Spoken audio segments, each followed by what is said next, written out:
দফায় দফায় উড়ে আসছে আত্মঘাতী ড্রোন। প্রতিহত করতে পুরোপুরি ব্যর্থ হচ্ছে ইসরায়েলের সামরিক বাহিনী। ইরান সমর্থিত সশস্ত্র গোষ্ঠীর কাছে কেন লজ্জাজনকভাবে পরাজিত হচ্ছে ইহুদিবাদীরা? কি এমন প্রযুক্তি ব্যবহার করছে লেবাননের সশস্ত্র বিদ্রোহী গোষ্ঠী হিজবুল্লাহ, যাকে প্রতিহত করতে হিমশিম খাচ্ছে ইসরায়েল? আধুনিক যুদ্ধের পুরো সমীকরণ বদলে দিচ্ছে ইরান সমর্থিত সশস্ত্র বিদ্রোহী গোষ্ঠী হিজবুল্লাহ। এমনকি ইসরায়েলের শীর্ষ সামরিক কর্মকর্তারা স্বীকার করতে বাধ্য হয়েছেন যে তাদের কাছে এমন কোনো কার্যকরী ব্যবস্থা নেই যার মাধ্যমে হিজবুল্লাহর আত্মঘাতী ড্রোনগুলোকে প্রতিহত করতে পারবে ইহুদিবাদীরা। কিন্তু হঠাৎ করেই কিভাবে এত শক্তিশালী হয়ে উঠল হিজবুল্লাহ বাহিনী? প্রশ্ন হলো, আত্মঘাতী এই ড্রোনগুলো কোথায় পেল লেবাননের সশস্ত্র বিদ্রোহী গোষ্ঠীটি? চরম বিপদের মুখে ইসরায়েল। সাম্প্রতিক যুদ্ধে ইরানের কাছে লজ্জাজনকভাবে পরাজিত হওয়ার পর এখন হিজবুল্লাহর কাছেও একই হাল হতে চলেছে ইহুদিবাদীদের। অথচ বিশ্বের অত্যাধুনিক অস্ত্রের ভাণ্ডার রয়েছে পারমাণবিক শক্তিধর দেশ ইসরায়েলের কাছে। কিন্তু শুধুমাত্র হিজবুল্লাহর ছোড়া আত্মঘাতী ড্রোনের কাছে কেন হিমশিম খাচ্ছে ইসরায়েল, সে সমীকরণ মেলাতে ব্যস্ত ইহুদিবাদী দেশটির শীর্ষ সামরিক কর্মকর্তারা।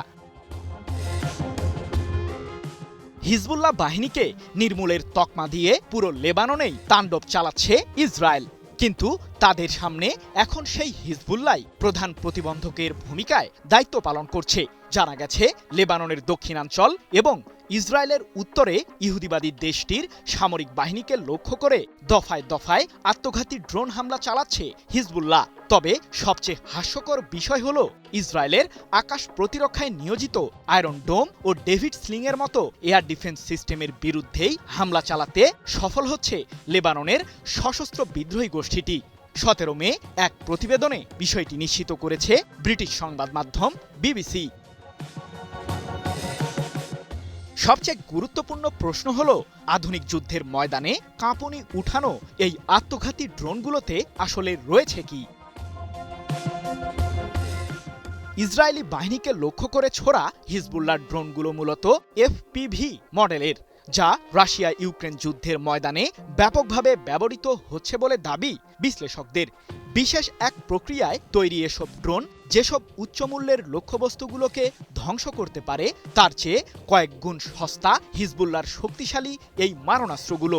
ইসরায়েলের সংবাদ মাধ্যমের বরাতে বিবিসি জানিয়েছে যে হিজবুল্লাহর ছোড়া এফপিভি মডেলের ড্রোন দিয়ে এখন পর্যন্ত ইসরায়েলের 4 জন সৈন্য ও 1 জন বেসামরিক নাগরিক নিহত হয়েছে। এছাড়াও হতাহত হয়েছে বহু মানুষ। এদিকে ইসরায়েলের প্রতিরক্ষা ব্যবস্থার দুর্বলতা সম্পর্কে তথ্য ফাঁস করে দিয়েছেন লেবাননের সেনাবাহিনীর সাবেক শীর্ষ কর্মকর্তা জেনারেল হিশাম জাবের। এ সম্পর্কে তার দাবি, এফপিভি মডেলের ড্রোনগুলোকে রাডারে শনাক্ত করা সম্ভব নয়।